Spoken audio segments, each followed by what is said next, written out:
Kaip kojytės po 4 dienų treniruočio? Nieko, visai, sakyčiau, jau jaučiasi sunkokai, bet visai protingai, sakyčiau. Atvažiavai visai neblogos formos, sportavai vasarą? Jo, vasarą tikrai ruošiausi, kadangi praeitą daugiau nei 8 mėnesius gydžiau traumas, turėjau operaciją, tai norėjusi vasarą vėl padirbėti kai kur, atstatyti visas tas senas ligas ir teko tikrai nemažai pasportuoti ir treniruoklių salėje, ir su fiziniu pasirengimo treneriu, taip kad tikrai praleidau normaliai, sportuodamas. Ir dabar nebijoti traumos padarinių? Ne, tikrai.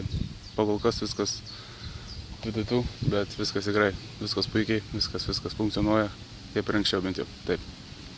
Praėjusį sezoną, kai atsigavai po traumos, žaidėjai Ukrainoje, kodėl nusprendė grįžti į Lietuvą? Na, iš esmės, kaip Žydrūnas paskambino, tai iš tikrųjų buvo malonu išgirsti visos komandos tikslus, kokiais yra keliami šiam sezonui, kadangi nauja komanda, jauna komanda ir norėjusi iš tikrųjų įsilieti tokį kolektyvą, kur iš tikrųjų norėtų dirbtis, kažką pasiekti, kažką įrodyti ir tikrai nekilo abejonių jokių čia atvažiuoti ir tikrai viskas mane tenkina, tos sąlygos ir taip sutarėm, kad, nežinau, tikrai jaunas kolektyvas, malonu tikriausiai bus čia. Nėra baimės, kad komanda jauna, nežinoma? Ne, kaip tik, aš manau, kaip tik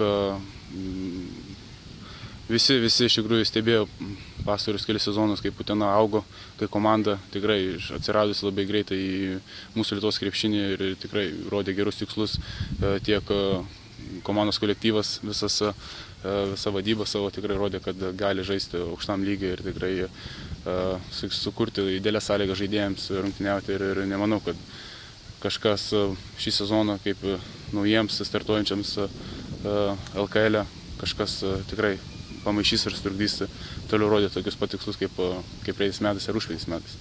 Ir manau vis tiek pirmi metai jauna komanda norės visi padėti ir tikrai nemanau, kad kažkokie tai iškils dideli rūpesčiai ir didelės problemos. Spėjai apsidairyti po Utenoje? Dar ne, tikrai va.